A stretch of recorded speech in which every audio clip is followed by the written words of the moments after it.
Boa tarde, meu nome é Vinícius, está começando o Jornal do Lourenço Filho. Hoje o assunto é mineração. Isto começou entre o século XVIII e XIX, com expedições socioeconômicas de Portugal no Brasil, atrás de vários minerais como ouro, prata, bauxita e cobre. O Brasil é um dos maiores produtores de mineral do mundo, e com isso ele faz várias exportações para o mundo inteiro. Agora nós vamos ver um vídeo sobre mineração.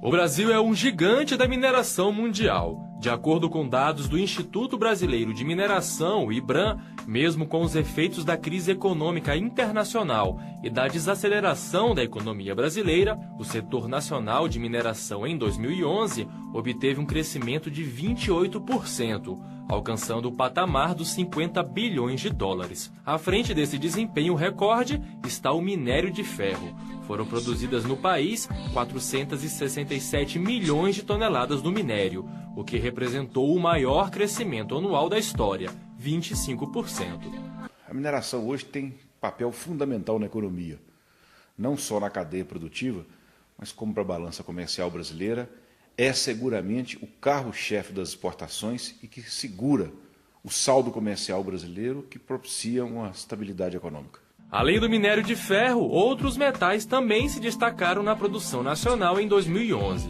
O ouro teve extração de 66 toneladas. A bauxita, matéria-prima para a produção do alumínio, 31 mil toneladas. O cobre, 400 mil toneladas. E o nióbio, matéria-prima importante para o setor de eletroeletrônicos, obteve uma extração de 90 mil toneladas. Apesar do crescimento contínuo da mineração brasileira, o número de profissionais capacitados anualmente ainda não acompanha a necessidade das mineradoras no país, segundo pesquisa realizada pelo jornal Folha de São Paulo.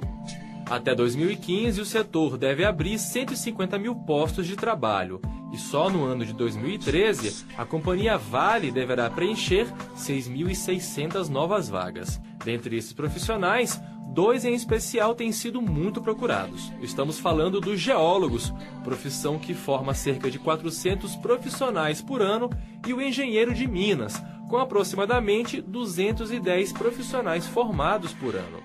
De acordo com o vice-presidente da Federação Brasileira de Engenheiros de Minas, Kleber Faria Pinto, a formação desses profissionais, que devem ser registrados no sistema CONFEA-CREA, ainda é insuficiente para a demanda. Essa quantidade de profissionais para o Brasil é pouca. Hoje se pensa em aumentar cada vez mais o número de formação para os engenheiros de Minas, mesmo porque muitos deles no passado, engenheiros de Minas, como não tinham grandes perspectivas de trabalho e de bons salários, eles saíram para as outras funções. Agora nós iremos falar diretamente com Davi Duarte. Boa tarde, Davi. Boa tarde. Estamos aqui na residência da Dona Carmen e nós vamos entrevistar ela sobre a mineração no Brasil. Dona Carmen, o que a senhora acha da mineração no Brasil? Quais são os pontos positivos? Boa tarde, Davi. Os pontos positivos são o aumento do PIB, o aumento do número de crescimento de empregos e o crescimento tecnológico. Muito obrigado. Agora nós iremos falar com a repórter Dayana. Na residência Amarillo, ele vai responder a pergunta que a gente vai fazer sobre a mineração no Brasil. Boa tarde.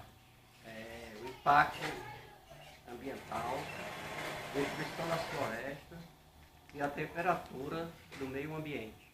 Nós estamos encerrando o Jornal do Lourenço Filho. Obrigado por assistir e tenha uma boa tarde.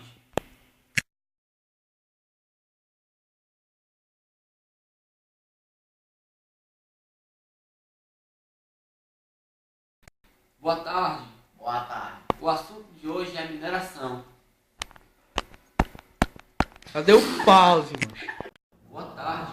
Boa tarde. Está começando mais um Jornal